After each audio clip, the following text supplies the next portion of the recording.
बस नहीं लो फरंटी, बस जो कुछ मैंने अपनी आंखों से देख लिया ना, उसके बाद मुझे कोई एक्सप्लेनेशन आज नहीं। ज्यादा बकबक की ना तो ईंट का जवाब पत्थर से दूंगी मैं। थोड़ी सी तो शर्म करो, तुम्हें तो शर्म से डूब मरना चाहिए। अब माँ बनकर प्यार करूंगी। सोचेंगे पता चला that we were having twins।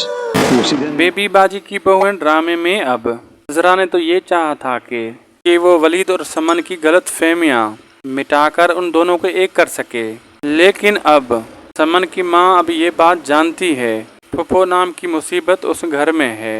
कभी भी समन वहाँ वलीद के साथ खुश नहीं रह पाएगी और वलीद और समन को अलग घर में रखना हमारे लोग गवारा नहीं करेंगे। जिसके बाद तो समन की माँ बिल्कुल इस शादी के लिए एग्री नहीं होगी, लेकिन अज़रा बाखूबी फुफो की चालाकियों को समझ जाएगी और इन दोनों की शादी होती हुई दिखाई जाएगी। आप सबको ये ड्रामा कैसा लग रहा है, किसकी एक्टिंग अच्छी लग रही है, कमेंट बॉक्स में बताएं। वीडियो अच्छी लगी लाइक शेयर लाजमी करें और हमारे चैनल को सब्सक्राइब करें। मिलते हैं अगली वीडियो में, तब तक के लिए अल्लाह हाफिज़।